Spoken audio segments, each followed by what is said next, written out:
Kapag sinabing Noche Buena nating mga Pinoy, hindi nawawala sa hapag ng marami nating kapatid ang lechon at hamon. Sa lalo mga sa Quezon City, abay 1,500 pesos na po ang iminahal ng lechon. Pati ham sa ilang sikat na tindahan, nagtaas na rin ng presyo. Live muna sa Laloma, nasa frontline ng balitang yan, si Gio Robles. Gio, magkano na bale ang presyuhan ngayon ng lechon at ham?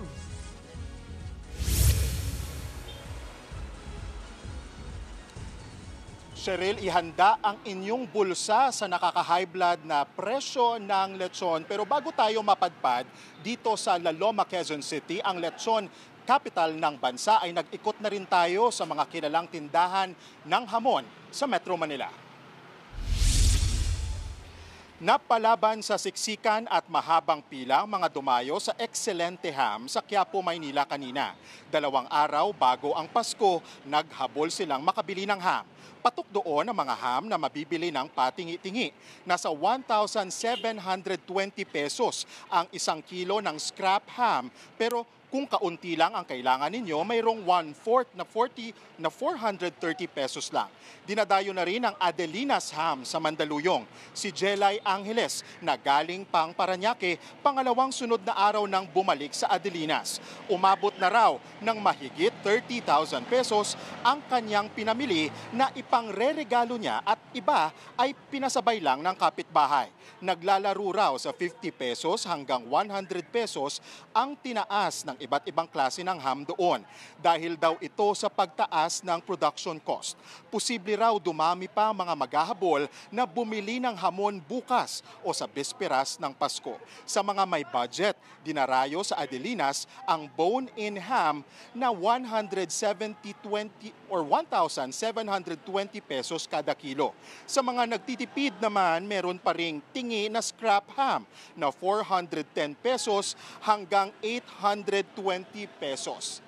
Cheryl, balik dito sa Laloma, ramdam ang holiday rush. Kung makikita nyo nga hile-hilera, yung lechunan dito sa Laloma at nagtaas na nga sa 1,500 pesos ang presyo ng lechon. Nasa 11,000 pesos, yung pinakamaliit, yun yung pinakamurang presyo ng lechon dito sa Laloma at nasa 30,000. Cheryl, 30,000 pesos ang pinakamahal na lechon. Yun naman yung extra large. Sa mga oras na ito, makakausap po natin ang founder ng Laloma Lechoneros, si Sir Ramon Ferrero. Sir, maraming salamat sa oras. Yes, magandang gabi.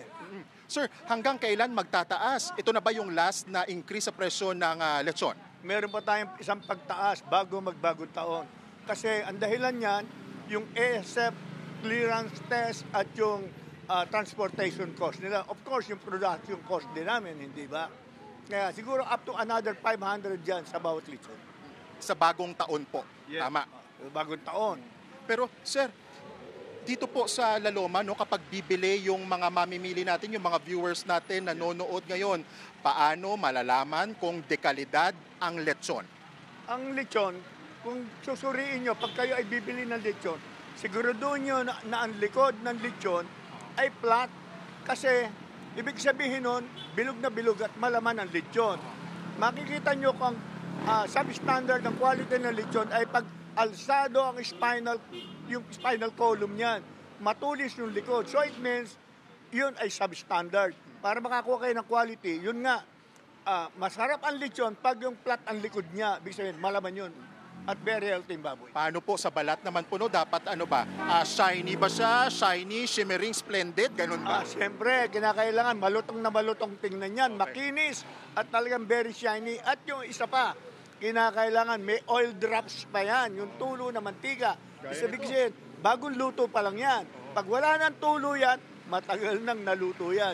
Yun ang magandang pantip sa kanila para newly cook ang makukuha ng lechon para sa handaan nila. At syempre hindi kompleto yung pagbisita namin dito sa Laloma Lechon kung hindi natin titikman ang lechon dito sa Monchi. Sir, sabayan mo ko, tikman natin. Yes. Ayan. Ito, balat. Sir, sabay tayo sir ha. Ito, Cheryl, ready ka na? Sir? Yes. Merry Christmas. Sir, may bahaw kayo dyan para masarap may kanin. Cheryl, balik sa'yo. Gio, hindi naman pwedeng ikaw lang ang tumikim. Hihintayin namin yan. Maraming salamat, Gio Robles.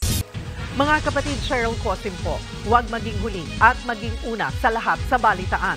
Para sa tuloy-tuloy na talakayang sa Frontline, mag-follow at mag-subscribe sa social media pages ng News 5.